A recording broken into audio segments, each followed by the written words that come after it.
আসসালামু আলাইকুম। Comilla snake rescue centre থেকে সবাই আন্তরিক অভিনন্দন, শুভেচ্ছা।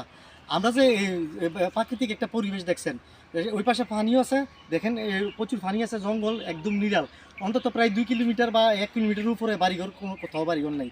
তবে এটা একটা বিষমুক্ত সাপ, এটা প্রাকৃতিক ভারসাম্য বজায় রাখার জন্য গুরুত্বপূর্ণ ভূমিকা পালন করে এই সাপটি। কিন্তু আসলে এই সাপটি আমি এখানে আজকে এই মুক্ত বাতাসে অমুক্ত করে দেবো।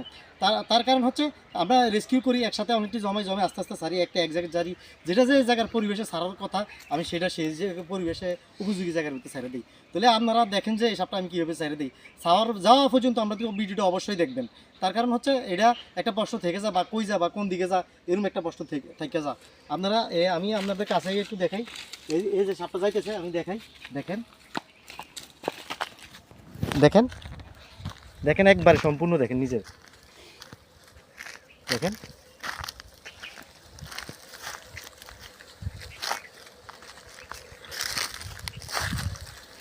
দেখেন সাপটা গলা ফুলিয়ে রেখেছেন, মানে তার বাপ সাপটাই নিয়ে নিছে। দেখছেন,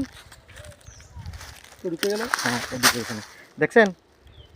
ওকে, তাহলে এই দেখেন ফানি, আর এই জঙ্গল প্রাকৃতিক এরিয়া, আর এ ফানি, মানে ফানির কাছে কিনার সাপ থেকে এটা সবাই জানেন। তবে আমি এই কারণে এটা ফানির কাছে কিনার এই ছাড়ছি। আসসালামু আলাইকুম, বাংলাদেশ জিন্দাবাদ।